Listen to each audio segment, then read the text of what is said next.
Okay, let's get started. Before we jump into material, are there any questions, comments, or concerns? For those of you who are attending class and are on the wait list, it's fine. You could be in here.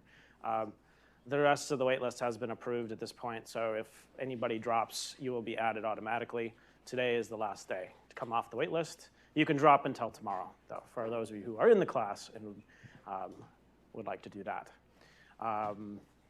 Homework is due next Monday night. As I mentioned on Campus Wire, I needed to move my office hours again to the morning that day, so you still can get a hold of me. Of course, we'll all be watching Campus Wire as best we can that evening. In particular, we also have another TA that was added to the course, so there's now 3 TAs. Simon's office hours are Fridays from 3:15 to 5:15 in the classroom space on Mud, second floor near the APMA offices. So feel free to drop in and ask him questions as well.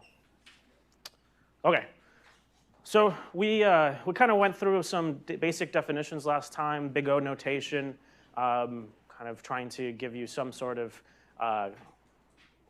general idea of what it means and the way we're going to use it. Also, just basic definitions of error. We are going to build upon those, especially when we get to linear algebra, when we're going to start talking about norms, because we'll have to understand that we may have different definitions of what the size of various errors is at that point, or are at that point. Today we're going to talk about truncation error and then probably floating point error, and then talk about how these two things collide in fantastically entertaining ways. Truncation error. So one of the ways we will often talk about truncation error is from a kind of a Taylor's theorem, Taylor's series type of view. A lot of the approximations that we're going to make have the flavor that we could represent a function as a polynomial, the Taylor series of that function, but we just can't take it to infinity. That's just not practical, nor can we do it. So this Taylor series representation, Taylor series representation, really this isn't a Taylor series, this is just a sum to a finite capital N. Okay, so somehow that capital N is going to control the accuracy of our approximation of the function f. So the reason why we like this, and a lot of the times we're going to use this in kind of analyzing our methods, is that we can do lots of stuff with polynomials. Right? We know how to take derivatives of polynomials. We can take integrals of polynomials. That's all very easily done. And we can kind of understand various things about polynomials. So we're going to actually dive into that in interpolation quite a bit, and also kind of in our understanding of finite differences and quadrature. But kind of keep that in mind. Somehow there's some infinite thing that we decided we can't handle, and so we stop at some capital N, and we want to understand how the error grows or shrinks with capital N. Ideally, the bigger capital N gets, as n goes to infinity, we have the exact solution. Okay? So that's going to be a lot of what we're going to do. Now, in order to actually understand the error of a lot of this stuff, we're going to use something called a remainder. So generally speaking, this is the remainder. This is Rn, so Tn plus Rn is going to be f. So Rn is all the terms past the first n, capital N terms. Okay? But what we're going to use, and this is actually the statement of Taylor's theorem, is that Rn is actually, it's not equal to this is a typo, but Rn is bounded by this expression here. Okay? So the way to think about this is most of the time, all these terms that are up to capital N are going to be larger than the subsequent terms. In fact, we know that has to be the case eventually. There has to be a point that's true, otherwise the sum does not converge. That's kind of the basic test of summations converging. So if we're at that point, we've taken enough terms, we can guarantee that the next term in the series has to be bigger and bound every single other term. In fact, all of the summation left over. Okay? And that's what this expression is trying to say. So it is almost the next term in the series that we left out. So it's going to be, in some sense, the next largest term. But this capital C, or the C, is a little bit tricky. Okay? So in the mathematical sense, we say there exists a C.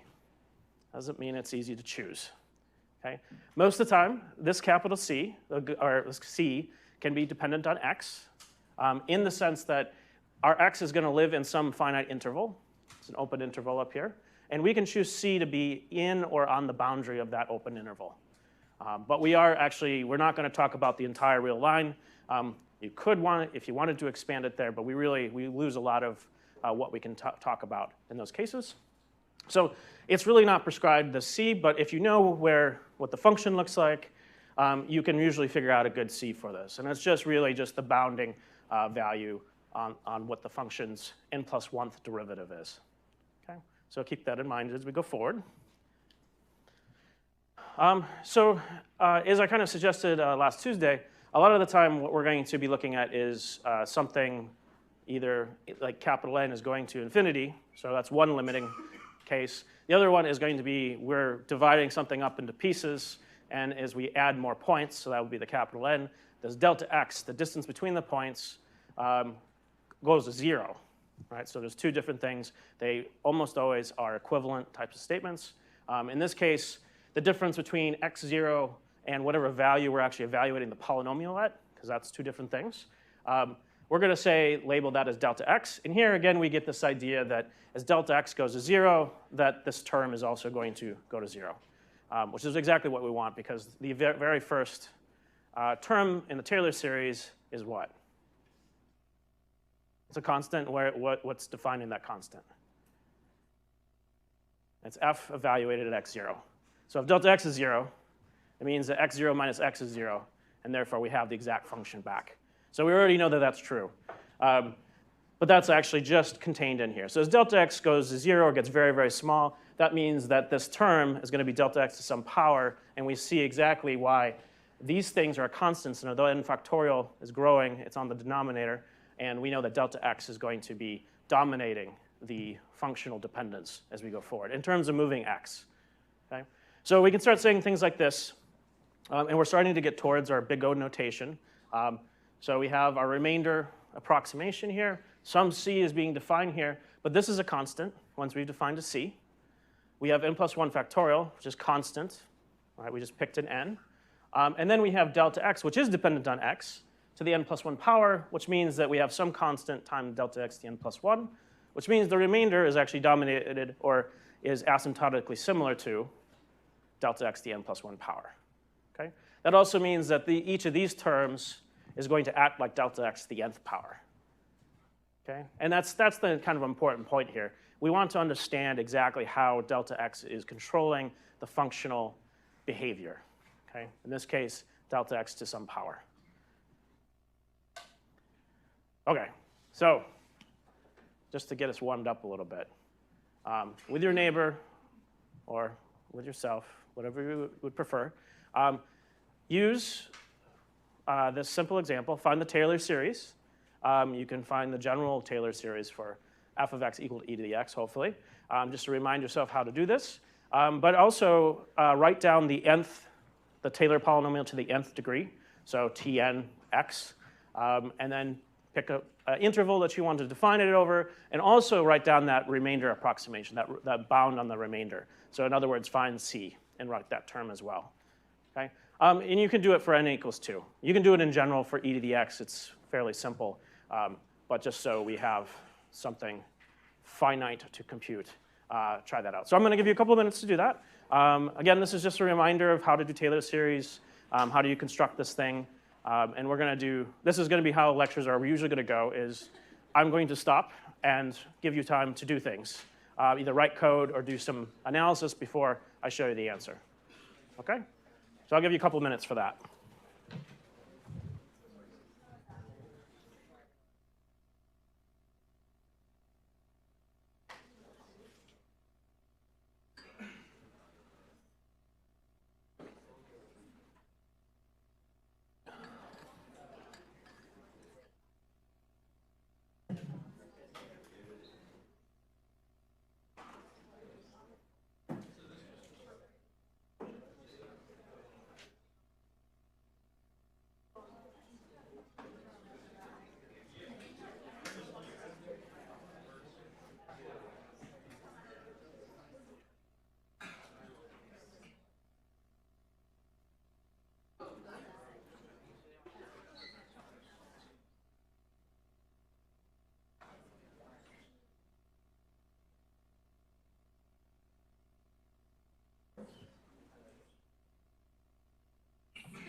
Okay, hopefully you got, at least if you looked forward in the notes, you kind of understood what was going on. But let's do this really quick. We know that Tn, for any n, we define it as t from I equals 0, I believe. Yes, there we go. We'll use little n. Keep notation the same. So the nth derivative of f, what's the nth derivative of e to the x? E to the x. Yeah, so that's nice and easy. So e, and we're evaluating at x0, which is 1, right? E to the 0, anything to the 0th power is 1. So we'll do that in a little bit. We have, we'll put down x minus 0 to the nth power over n factorial. Okay, so this simply ends up being x to the nth power over n factorial. Okay? So we can just plug in 2 into this, and we get a few terms back out. So we get 3 terms, note. All right, well, that wasn't so bad. Rn is simply just the next term in the series, but we do have to pick a c. Okay, so the way we do that, in this case, there's actually a bunch of different ways. It kind of depends on what you want to do. In this case, I'm kind of assuming that I'm interested in approximating the function e to the x in some interval around 0, so maybe -1 to 1. Well, we kind of know that picking 1 for this will bound it. So if c is equal to 1, I kind of have the worst case bound. All right, and that's just looking at whatever c exists such that this is true. Okay, so here's kind of it written out in all its glory. So we have e to the 1 power, which is 2.718, and that provides a bound for us. All right, so this is all well and good.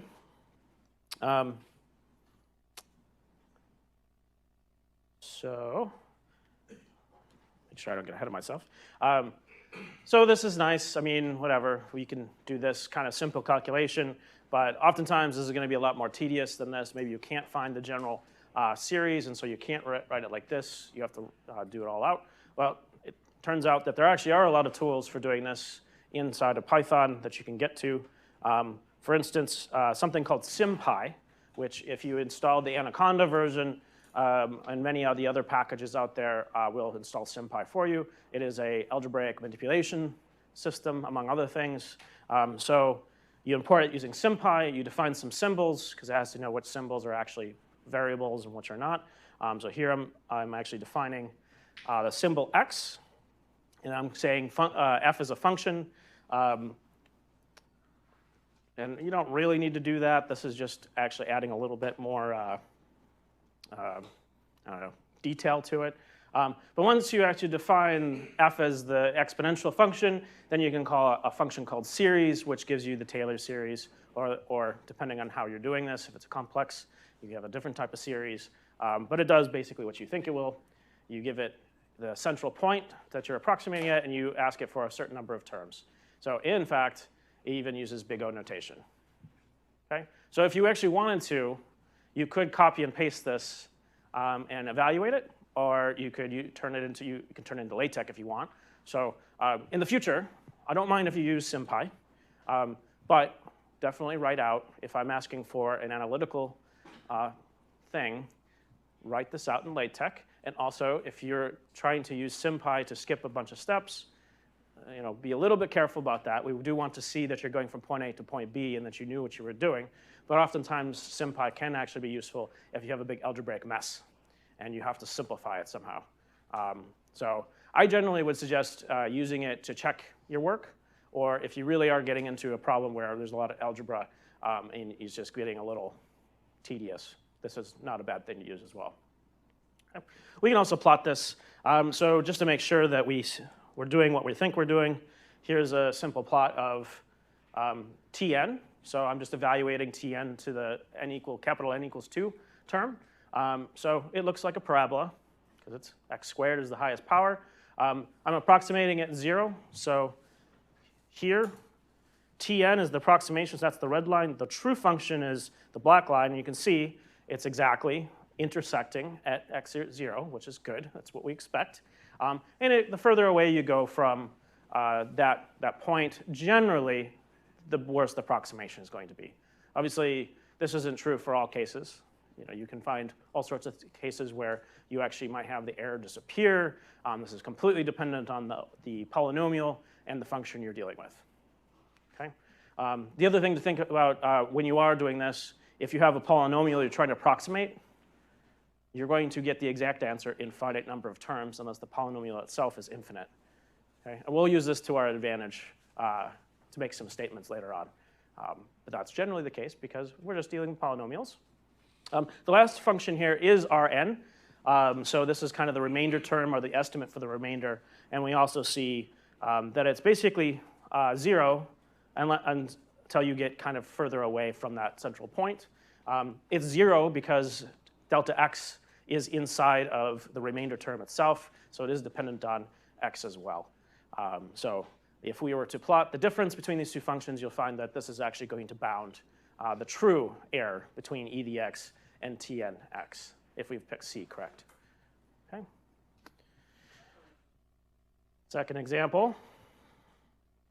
I can get to it. There we go. Try to do the same thing here, but with 1 over x. So a little bit trickier. Again, you can go to the third term in the Taylor series. So there'll be 3 terms.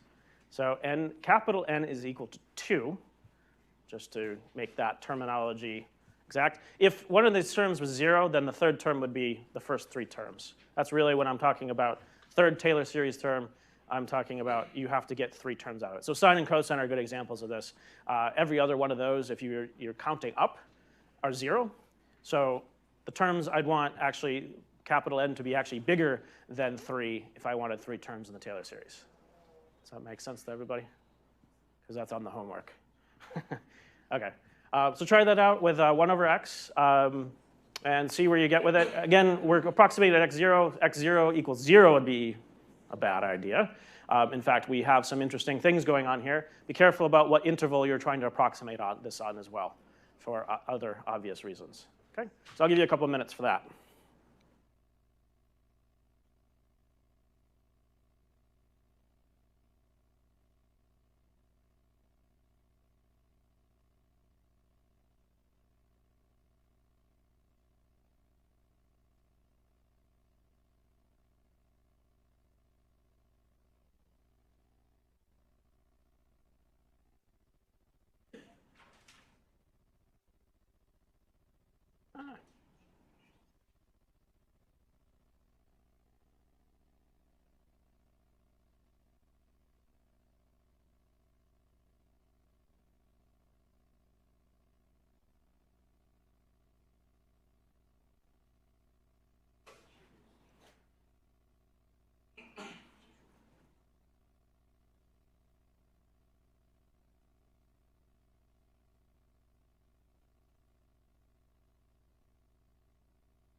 Okay.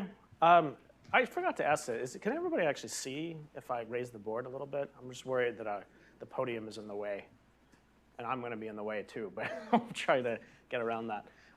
Okay, so the first thing to do whenever you're trying to do this is take derivatives, see if you can see a pattern. So what's the first derivative of 1 over x? So it's negative 1 over x squared, right? Just turn this into a polynomial. You take down the power.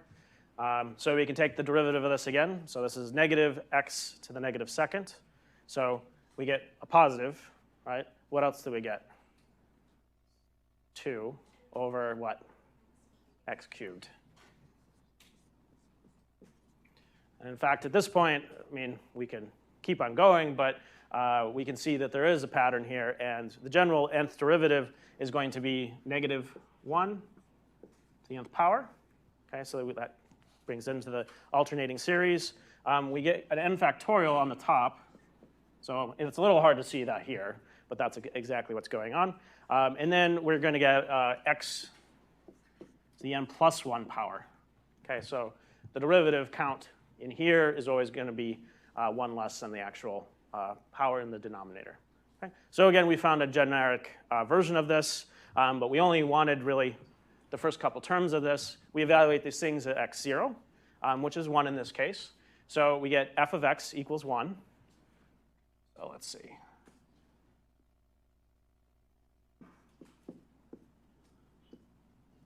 Minus 1 over 1 squared.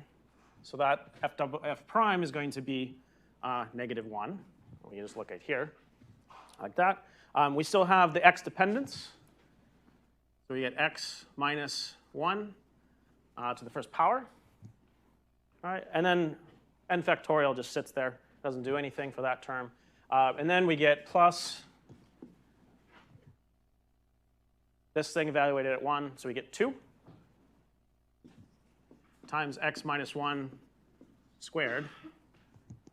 Okay, and then we get n factorial kind of playing in that too. Well, that's where the 2 is coming from. Okay, so everything is working out. I forgot to divide by n factorial though, which is 2. Okay, so there we go. So we have a quadratic function. We could simplify it at this point if we wanted to. The nice thing here is it's basically factored for us. We see that exactly at x equals 1, all the terms except for the first one drop out, which is exactly what we want because this is supposed to be f of x0.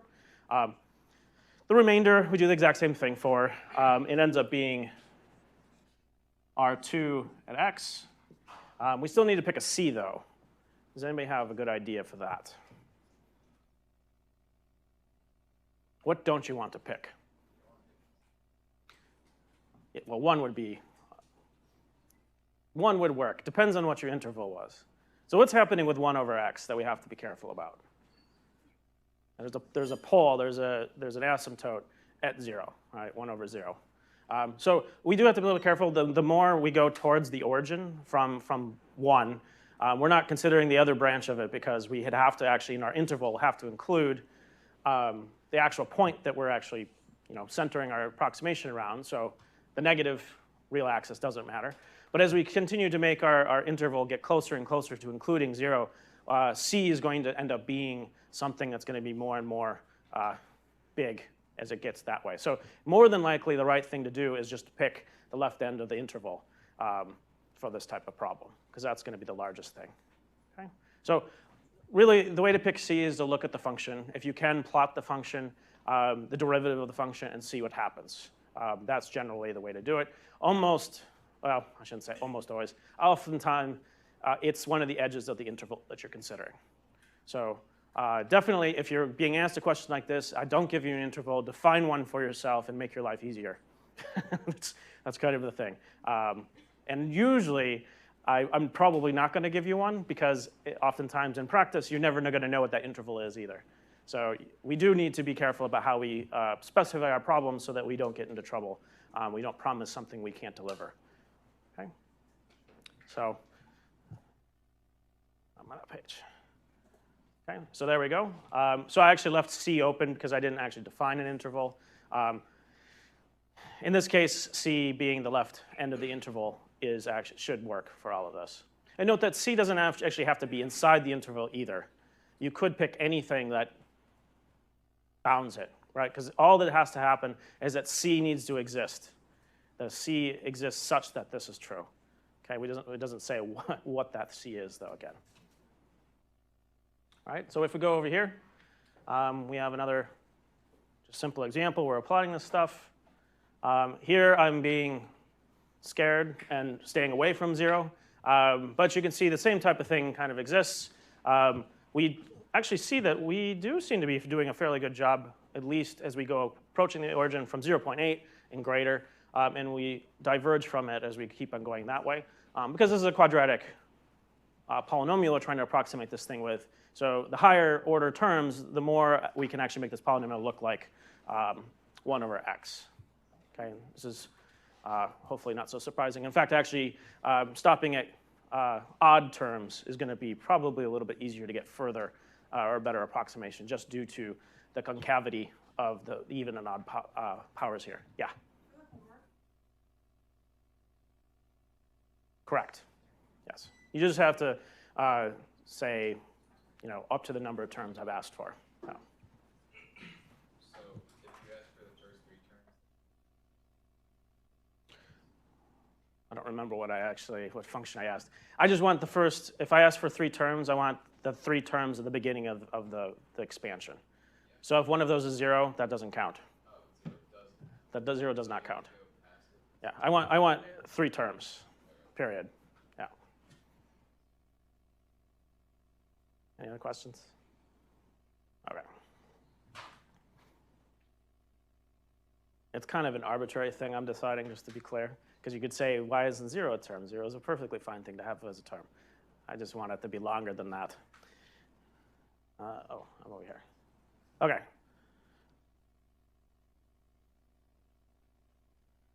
So that's truncation error. We're going to come back to that basically the entirety of the rest of the semester, because we're going to talk about truncation error all the time. That's kind of the thing we're going to be using in terms of analysis of our methods that we're talking about, so the accuracy of our methods. But we do need to talk about something that is not going to come up as much, although I will mention it from time to time, and that's floating point error. Unfortunately, or fortunately, because it's entertaining, depending on your outlook, floating point error exists. It's problematic. It sometimes is not small, and it depends on what we're doing at the time. Okay?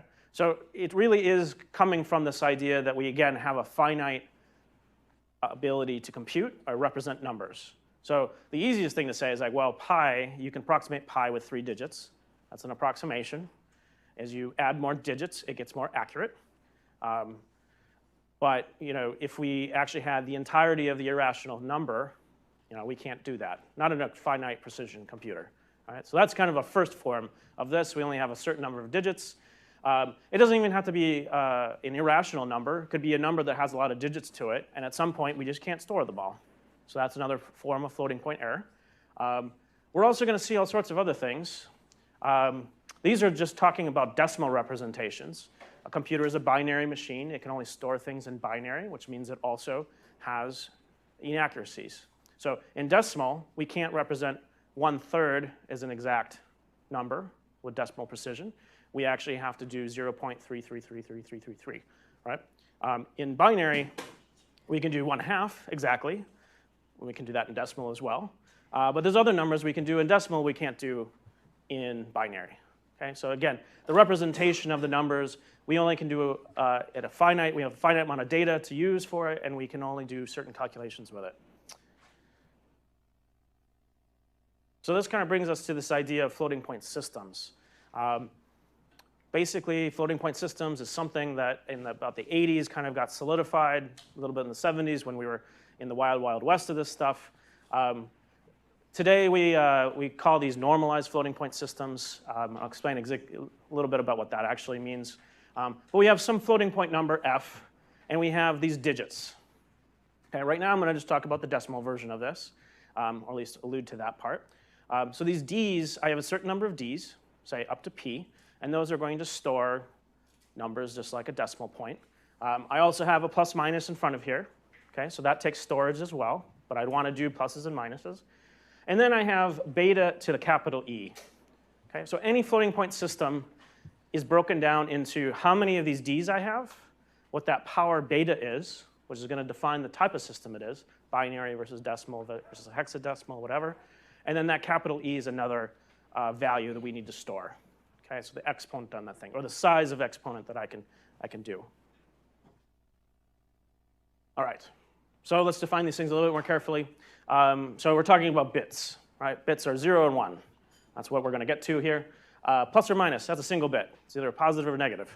It's an easy one, but we do need to have one bit for that. The D's, the normalized part of this is coming from, I'm always assuming that there's one number out in front of the decimal place. Notice the decimal does not move. The only special number here is 0. Right? 0, I can't put a number out in front of the decimal. Any other non-zero number, I always have one number in front of it. It's always understood to be the first number, and the rest of it goes backwards. And then my exponent, capital E, comes in, okay, to actually move that decimal point around to represent that number. Okay? So the mantissa is called those D's. So they're just a set of representations of single-digit numbers. Okay? However I'm doing that. So there's all sorts of different terminology. It doesn't really matter, other than it might be interesting if someone mentions it at some point. So we talk about the D2 through DP is the fraction, because it's after the decimal place. This is really just using scientific notation as well. So we can do that. Beta is called the base. So again, base 2, base 5, base 10, that's decimal. And then E is the exponent, just like we would usually call it. And it's an integer in the range of some minimum to maximum. Okay? And that's really representing, again, the power that's going to be moving around that decimal point to actually represent that number. Okay? So this is a generic floating point system. A particular system would define the P, so the size of the mantissa, the beta, which is just the system of numbers we're in, and then E, which is going to define how big or small the numbers can be themselves. Okay, so what is the consequence of this? Well, there exists a discrete and finite set of representable numbers, period.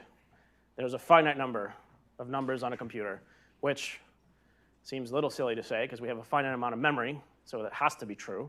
But it is important that you understand this. They're not evenly distributed. So that's a little tricky. Okay? So we're not just cutting up the real line into a bigger part, like the biggest number I can represent, the smallest number I can represent, and splitting that real line into small pieces uniformly. That is not what happens. And that's really annoying. So, we'll see some of these examples. And it's just a consequence of the way we're actually representing these numbers. Okay? The other thing, and this is what's really going to come back to make us unhappy, is that arithmetic in floating point systems do not equal arithmetic in infinite precision systems. Okay?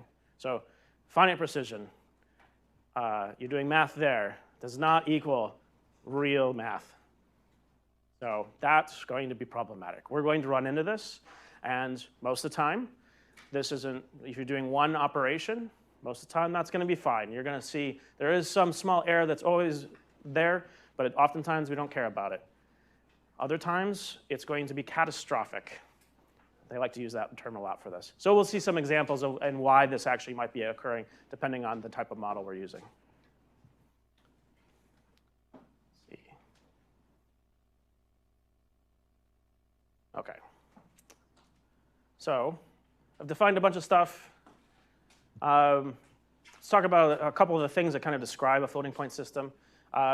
So floating point systems are characterized by a bunch of numbers. Surprise, surprise. There's a smallest, that's a typo too, smallest normalized number. We call these underflows and overflows depending on kind of where you are. But smallest normalized number means how close to 0 can you get. All right, we can represent 0. 0 is fine. But how close to 0 can we get? Overflow is the other version. It's negative or positive. So there's usually, we describe it as a positive number, but it's symmetric around 0. So it's overflow. So if you go over that number, you might see things like overflow. In fact, you probably will see this occasionally. If you haven't stopped your, in the homework, if you haven't done the homework correctly yet, in your series is blowing up, eventually it could, if you go far enough, lead to an overflow. Because you're going to keep on adding numbers, they're going to get bigger and bigger and bigger, and then eventually the floating point system cannot handle it anymore. So that's an overflow error. Underflow is the same thing. You went too close to 0 but did not hit 0.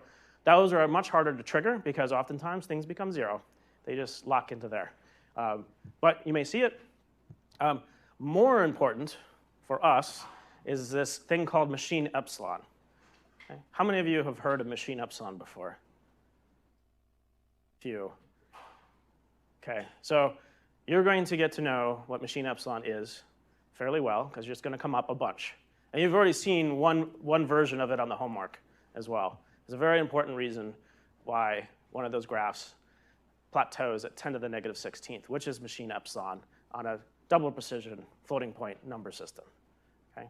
So really that's trying to say, we have overflow and underflow, but machine epsilon is defined, we'll go over this a little bit, defined basically as the error between adding some number plus some other number, where that other number is machine epsilon, it gives you back in this finite arithmetic the same number back. So it's kind of the smallest thing that you could add to something and get the same thing back. Okay? So we'll see why that's important. Basically, it's defining the arithmetic error in our system. And all floating point systems actually also have an infinity representation. It's a special bit, and an and, so not a number and an infinity. So, for instance, if your code's not working, you might see those. That's not good. Usually we want to stay away from them unless you really are being careful. All right. Okay, so here's a toy system, just to get us started. Here I actually am even being a little weird in that I'm allowing my e, my exponent, to be -2, 1, and 0.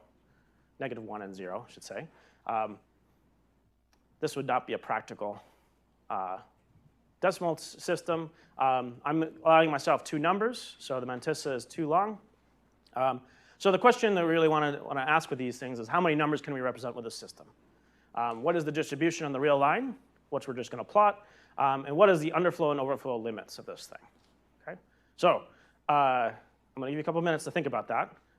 It's a small number, so you can just enumerate all the different types, all the numbers you can represent with this thing. We are in the decimal system, so keep that in mind. It's 10 to the e. So if it was 2 to the e, there'd be even less numbers. We'll make this easy. Note that the normalization criteria is important. That's actually going to imply that D1 can be 0, but none of the other ones can be. Okay, so just keep that in mind. Or excuse me, I got that opposite. 0 is one of the numbers it can represent, but D1 can never be 0 except for that one case. Okay, so that's going to come up when you enumerate these things. All right, so I'll give you a couple minutes to do that. Talk with your neighbors. Try to just get some sort of feel about this. We're going to do a more complicated example where I'm going to walk you through it as well, along with this one. And we're going to start to see kind of how these properties manifest themselves. Okay, so 3 or 4 minutes for that, and we'll finish up.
Sure.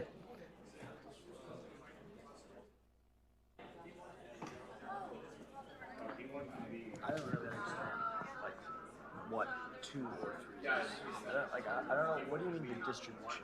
Where are the actual numbers on the real line that we're going to get? So, like, okay, like, number 1, the way that would answer that is, like, you can have point D1, D2, you can have D1 point D2, like, those are the numbers you can have, right? Like, Yeah. like tens to, like, 0, 1, 2, 3, 4, 5, 6, 7, 8, 9. Those are the numbers we can use for the D's. yeah, the decimal point. exactly, So yeah, and then and then it's yeah. 10 to the whatever. So the distribution, are you just saying, like, where does it overlap? Like, I mean, like, Where the numbers exist on the real line. Just like, I'll show you an example in the plotting. But basically, you take all the numbers you can represent and you plot them on the real line. They're discrete points. And we just want to know like how they are distributed, because they're not distributed so that they're uniform, for instance. I'll show you, yeah.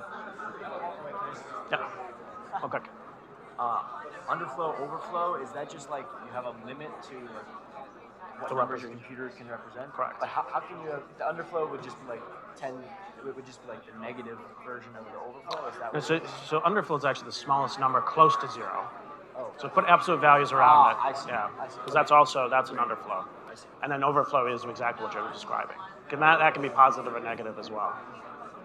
Cool. Yeah.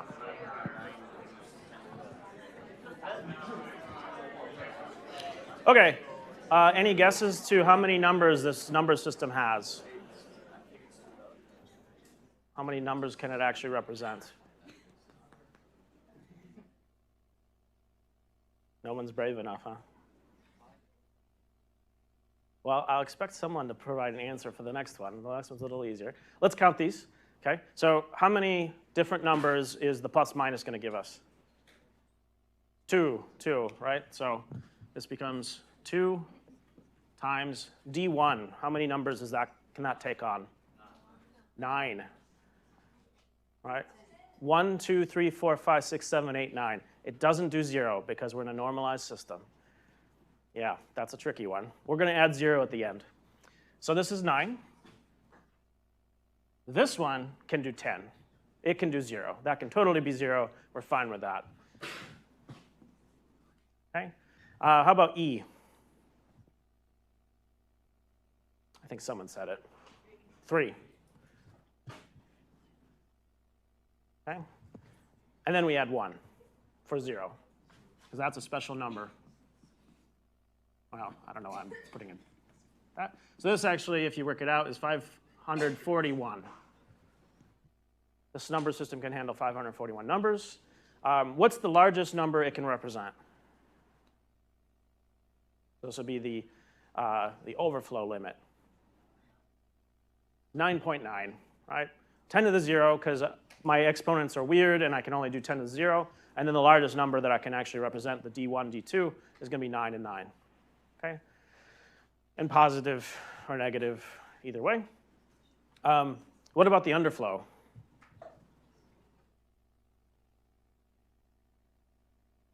So usually take the smallest exponent I can do, which in this case is -2, and then the smallest numbers I can do, which is 1.1. So 1.1 times 10 to the -2nd. That's the closest to 0 I can get. Okay? It's closest to 0, not smallest number. Smallest number in terms of having negative sign is going to be the overflow again. Okay? So overflow is defined by the extents of the numbers, the largest and smallest, or the largest number in absolute value. The underflow is the closest number I can get to 0 without being 0 specifically. Okay? So that's all well and good, but it's more interesting to actually plot this stuff. So we go down here. Okay, so I'm doing this very, very directly. Yeah? How is capital E chosen? Is that arbitrary? Yes, in this case. Never do. No one would ever do what I just did. That would be silly. We'll see exactly what we choose in regular floating point systems in a little bit. So here, I'm actually doing this very directly. You see, I actually have enumerated exactly the values for D1 and D2, taking into account that D1 cannot be 0. I'm just putting it in there. All the E values are in there. I'm writing this out directly. You could have used a range function for this, There's 3 loops. They're just going through each of the lists and combining them. This is a combinatorial problem. Okay? And I'm plotting a point for each of these. Okay? So this is my decimal representation right here. So if I actually go through with this, see something kind of interesting. So I'm zooming in on this. I'm not seeing all the numbers, but you can see the gap. So the underflow here is being shown. So it's right here. So we have 0. 0 is definitely in the thing. But here is going to be the smallest number and the closest I'm going to get to 0. So there is a gap between my underflow value and 0. We have to be a little bit careful about that. If I actually just plot, where did my mouse go? There we are. If I comment this out, okay, you can see visually at this point something interesting, and that's that the points are actually clustered near 0. This is generally the case. Okay, so it actually, there are 2 kind of scales to this, and this has to do with how the exponents work. You're going to be able to get smaller and smaller and denser the closer you get to 0, and as you go further and further out, you end up being a little less precise. Okay? And this actually has a lot of properties that we don't mind so much in general. Okay? So that's a basic decimal system. Keep on going. Okay, so let's talk about a binary system. This is a little bit easier to count, but try to do this one. This one, we actually have exponents that are going to be symmetric, which is usually what we do. Now D1 and D2 can only be 0 and 1, where one of them can only be one of those things. Okay, so I'll give you a couple of minutes for this. See, based on what we did with the decimal system, if you could figure out how many numbers are representable here, and again, what the underflow and overflow would be. The underflow and overflow are a little bit trickier because of the times 2 to the power part, so just be aware of that. Okay, so I'll give you a couple minutes for that.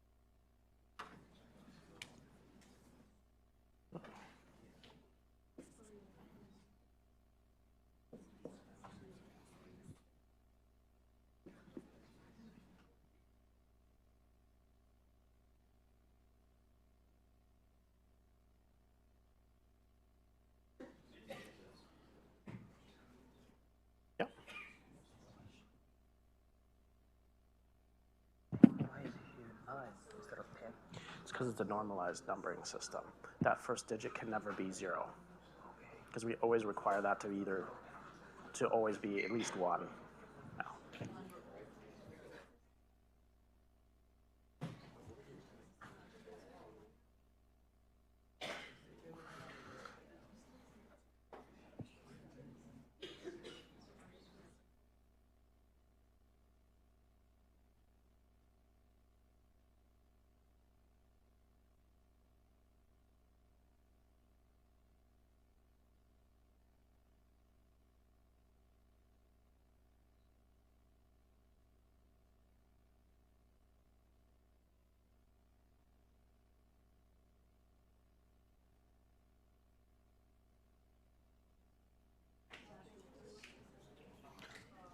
All right, any brave souls as to how many numbers we can represent this system? It's my lucky number, actually. 13, lucky 13. Okay, so let's count these again. So 2 for the plus or minus, 1 for D1, because D1 can only be 1, times 2, D2 can be 0 or 1. And then we have 3 numbers between -1 and 1, -1, 0, and 1. So we multiply by 3, and we add 1. Okay, it's 12 plus 1. Yeah?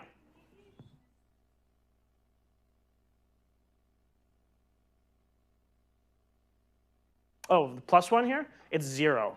0 is explicitly added to the system.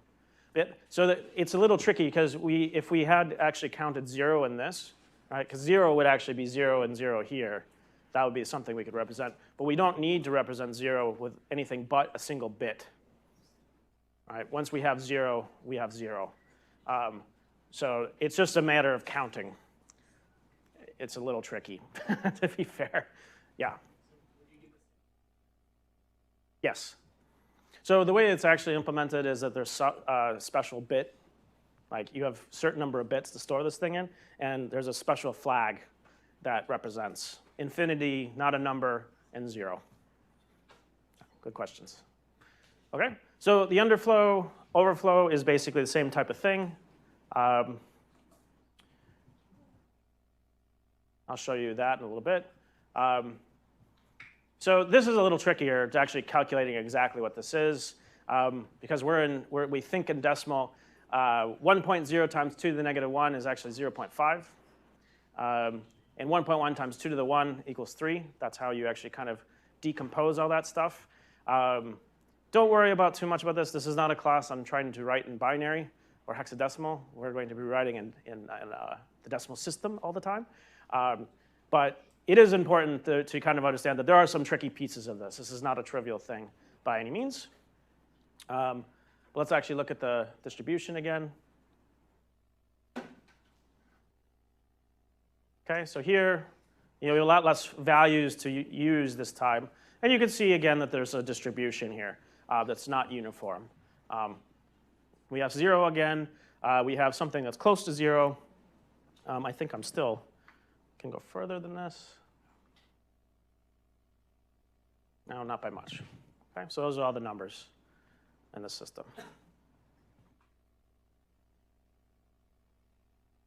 Okay, so now to the actual real systems we use.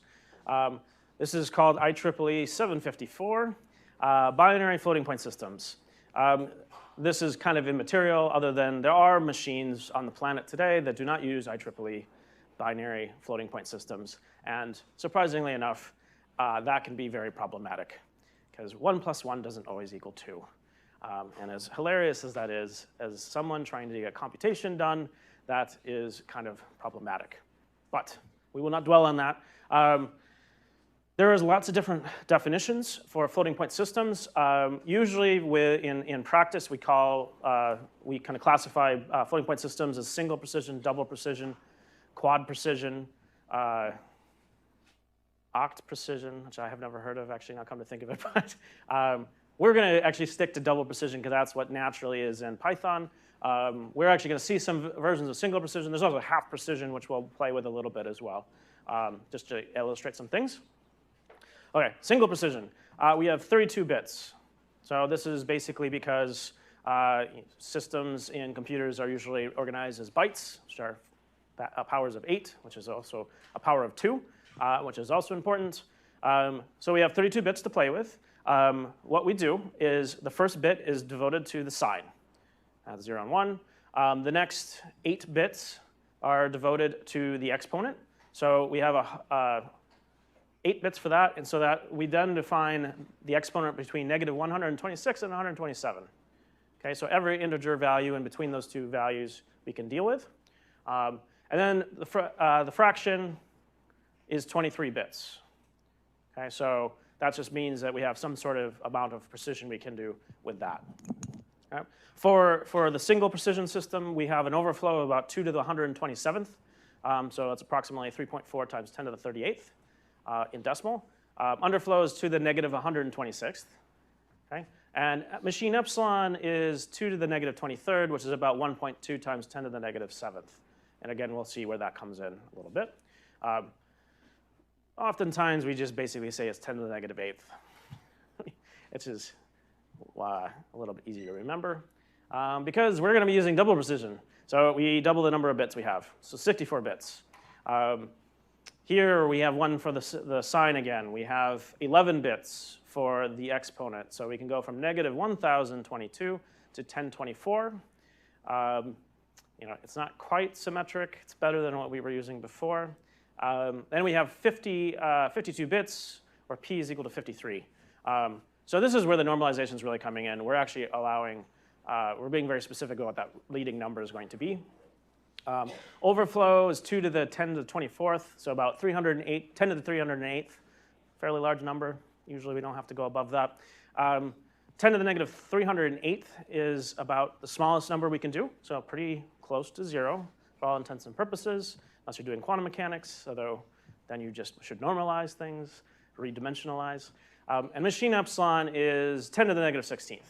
That number, again, please remember, it's going to be, you're going to see it a lot. And it's a friendly number. But it's about, 10 to the negative 8th is single precision, 10 to the negative 16th is double precision. That's usually why I just round to those numbers. Okay, so Python uses double precision floating point unless you tell it otherwise. So if you ever want to know what these numbers are, you can get to them by calling NumPy. NumPy actually provides a lot of this stuff for us. What am I doing? I'm trying to do the multiple screens thing, and now it's getting me confused. There we go. Okay, so we import NumPy, and then this numpy.finfo has a bunch of things. So if I wanted to know the information about float 16, which is actually half precision, so that 16 is representing, that's telling us we're using 16 bits. Okay, so it's going to have less ability to represent things. So there's lots of different stuff in here. Most of it we're not going to care too much about. Epsilon is machine epsilon. Tiny is, basically the underflow value. And there's all sorts of different things in here. You can kind of tell that it's much more general than it has to be. Some of these numbers are redundant. We can look at what would be single precision. So again, you can see, so it's thinking the machine epsilon is defined as 1.192 something, 10 to the negative 7th, so around 10 to the negative 8th. And it has the same thing for the underflow and overflow. This is the default values. So float 64 is the double precision. This is what you get by default. And so you can see, again, 10 to the negative 16th is coming in here. And you can see maximum, minimums, all that type of stuff. And you can keep on going. So 128 would be the next kind of size of bits you would use. And again, you can actually use these numpy.float16, just like we used complex before. If you wanted to have a different data type in our arrays, you can actually declare exactly what type of floating point number you're going to be using. Okay? And again, this just defaults to float 64, which is exactly represented by float. Okay? There is a float 64, but it's redundant with float. Okay. Going back to the slides. Okay, so we're going to start talking about this today. Why should we care about this? Because this floating point error business seems complicated, and I've already said a couple times we're not going to go too far into the weeds and care about it so much, but it does come up a bit. One thing I did say before is that floating point arithmetic does not equal exact arithmetic. In fact, it's even worse than that. Floating point arithmetic is not commutative, so the order matters. It's kind of unfortunate. And associative, it's not associative either. So there's all sorts of manipulations on an equation that you can do that are perfectly fine in exact arithmetic, infinite arithmetic, which is not valid in floating point. And this is actually, you can show you have some big numbers and you're subtracting them or adding them, even doing simple operations like that, you get differences in the order that you're doing this stuff. So keep this in mind. We're going to try to avoid these at all times. This is just kind of a fact of life of living on a computing device that is in floating point precision. One of the other things, and this isn't a natural thing about floating point itself, but these errors compound. So if you're doing one calculation that does have an error like 10 to the negative 10th, and you care about something at the order of 1, right? It's, something that you're looking at is equal to 1 or something. If you do a calculation over and over again, and it keeps on adding these floating point number errors together, eventually those errors can compound to give you an error that's going to be on the order of the thing you care about. So we have to be a little bit careful about that. And actually, some of our analysis will be predicated on that. We don't want these floating point errors to end up getting big enough that they ruin our accuracy. Okay, we really only want to care about truncation error. Okay? The last thing that I will say is mixing precision. You can do that. It's actually somewhat popular today. It is very dangerous. Unless you have a very good idea of how numbers and floating point error is propagating through your equations, it can pop up in really weird ways. So say you had to take the sign of some value, and you took that and you used, say, single precision arithmetic to do it, and then everything else was double precision, you'll quickly find that the sign of some single precision floating point number is going to dominate the error. And it's an unfortunate thing. Sine and cosine are actually particularly bad about this. So just be aware, mixing precision is dangerous. It can lead to benefits because you're storing numbers in less space, right? It's half the space you're taking up. And actually, to do a single addition or operation on a smaller number is an easier thing to do. You can go twice as fast or 4 times as fast, depending on what operation you're doing. So there's a benefit, but just be aware, it can be dangerous. Okay? We're not going to go down that path. We're going to basically use double precision the entire time. But again, just to warn you about that type of stuff. Okay, so let's talk about arithmetic a little bit. So I mentioned what machine epsilon really was. This is the formal definition of it. Basically, if I take delta, so machine epsilon is a bound.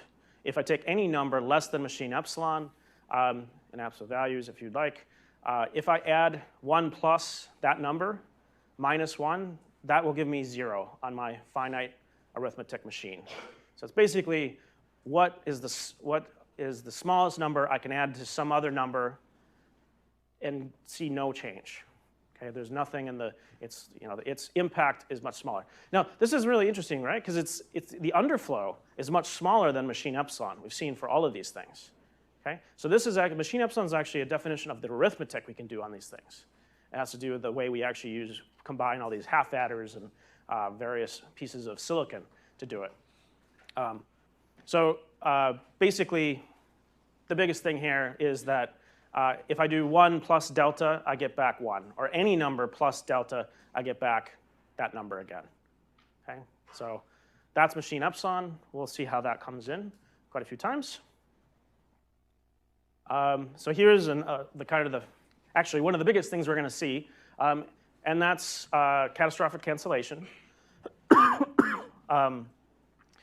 The way we model, so this is a modeling thing, the way we model the idea of x and y and some operation between those two. So in this case, let's just say positive, plus or minus or division or multiplication. And then we want to understand what the floating point representation of that operation is. There's lots of ways to do that. Here's one way. So I say, okay, so the floating point error that's going to come out of this is going to be whatever the true solution, like true x plus y, plus, in this case, or times 1 plus delta, where delta is machine epsilon. Okay? So again, this is a model of the arithmetic. In order to actually calculate exactly what's going on, that's a nightmare. We're not going to do it. But what this is saying is I get the true solution plus whatever that true solution was times delta, which is small, so maybe it's OK. Well, we're OK with that. All right? So the kind of the notation here is this FL is saying whatever's inside of that, it's the floating point representation. What answer would I get out if I was on a finite precision machine? X and Y themselves, at this point, I've modeled them as exact. So somehow I've been able to represent exactly X and Y in my finite precision, which is fine. There's lots of numbers that can do that. Right? We've seen some of the distributions. The answer may not be, which is what I'm saying here. Okay, so op is going to be operation for this. Okay, so let's consider x plus y, and we look at 1 plus delta. Okay, if we just do a little bit of manipulation of this stuff, and we're going to calculate the relative error. So we're going to actually talk about the error that we're performing. So we have x plus y, which is the true thing that we should get out. And we subtract from that the floating point true thing we should get out. In principle, we put absolute values around it, but we're going to say everything's fine that way. And then we divide through by, in this case, the true thing we want to get out. So that's the normalization. I do a little bit of arithmetic again. I use my model for how I'm actually creating the floating point error. Do some simple arithmetic again. And I find out that I get out delta. Everything's good. Really can't do better than that, right? And this shouldn't be too surprising considering the way we define delta, machine epsilon, was almost exactly, well, it was with addition. Usually that's how we do it. You can use subtraction too. This is basically the same type of idea. Okay? So we're not too concerned about this. This is about as good as we can expect to do. All right. Well, we could say instead of having exact representations of x and y, we have some machine error versions of x and y. Okay? So in this case, what I'm going to do is say I have x, the true number x, and it's going to be perturbed by x times delta x. So delta x is going to be maybe machine epsilon. It's a little bit different because we're talking about representation of numbers, not arithmetic. We're going to simplify that a little bit. So I do the same thing with y. There's some perturbation here to the true value of y. And I just go along here and I do some simple algebra. And I get this expression x plus y, because that's the original operation. So it's the true solution plus this other thing. Okay, so that's a little more interesting. Note that the operation itself, we're kind of assuming is doing the right thing. It's just doing the right thing for the wrong values. Which is interesting. We'll come back to that statement in a little while as well. Okay, so if we go about this, we look at the relative error. This was just the calculation for what comes out of this, right? If I look at the relative error, again, the true thing minus the calculated thing, the floating point thing, normalize it, do some algebra again, I get this expression here. Okay? All right, this isn't so great. So x delta x plus y delta y, those can be small. Kind of depends on what x and y are. And in fact, that is exactly the problem. So if I have 1 over x plus y, when is 1 over x plus y going to be important? Like when does that value become big? Yeah, if x and y are nearly the same except opposite sign, for instance, I'm going to get a gigantic number out in front of there. In fact, arbitrarily large. This is what we call catastrophic cancellation. If I try to add two numbers that are nearly equal but opposites, that floating point error could be arbitrarily large, and we're in trouble. Okay? So you could also talk about this as being a subtraction problem, and that's actually usually the way we're going to look at it. We have two numbers, and we're subtracting them, and they're nearly the same size. That means that we should be careful about floating point. In fact, we're going to try to avoid doing subtraction of numbers, or adding two numbers that are almost equal but opposite sign, subtraction again, as much as possible, because we will find cases where this goes terribly awry for us. Okay? And just to finish it up, I have a little bit of a demo here, just to show that I'm not just telling things that are all complete lies, because we don't do that in math ever. Okay, so I have two things here. One is delta x versus x plus y. So delta x is the difference between x and y. Okay, and I'm actually also saying that they're going to be opposite sign, I believe, in this case. Yeah, so delta x is really saying what's the difference between these two things. And you can see, well, delta x gets smaller, I seem to be okay. In terms of x plus y, it keeps on going down. But the difference between x and y versus relative error, well, seems to have an interesting behavior. It's not as uniformly decreasing as you might want. So again, this is the actual answer, what you expect to just be equal to delta x. Delta x is the true solution to this. And then this is the relative error, going down to 10 to the negative 14th. So, that's interesting. We can do this in lots of different ways. For instance, make sure I do this right.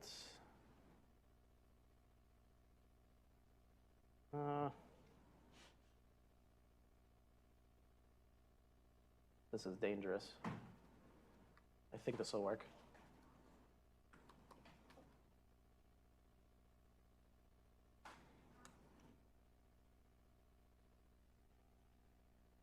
Okay, we can see a slightly different behavior going on here. In fact, I guess my axes are a little bit weird. But again, you can see that there's some weirdness going on with the plateauing of the error that we're seeing. And this is because of the floating point error is kind of creeping into this. So we have to be very careful about this type of stuff. Okay? So have a good weekend. Homework is due. Next time I see you in class, the homework will have already been turned in, right? We're going to finish off this lecture next Tuesday and then continue on with root finding and optimization. So yeah, have a good weekend.